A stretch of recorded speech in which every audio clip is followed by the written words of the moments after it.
So in Clovis, California, just finished installing a faucet. This is a fixture faucet provided by the homeowner. It's the Marin, and they've got the documentation on that. Anyway, so single hole application, and of course comes with a soap dispenser here on the left. That's installed. Old existing soap dispenser. You can continue to use that or cover it with a blank hole, and then of course air gap. That's all existing. Down below, we did replace the shutoff valves. The hot side was leaking pretty good even after we tightened the packing nut, and it had an oddball. It was a 2-port valve. One was a 3/8 OD, the other was a 1/2 inch OD, which is just a very uncommon size, and the main thing, it was just leaking.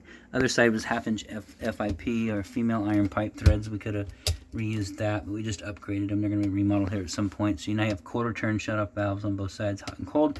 Then of course a brand new 3/8 T for the dishwasher. Dishwasher hose is tied back in, faucets tied in, weights on. We've run water down this. Everything's looking good. The only thing that we did notice up here is the docking is nice once it's in place, and the hose does retract itself, but when it gets to the top it stops right there, so you have to manually push it up in there. Almost made it that time, and so it just doesn't seat itself. You got to push it up, and then it's a hard dock, and that's fine. I mean, but anyways, at least it stays in place. It's not just hanging there. So everything here looks good. Outside of that, this installation is done.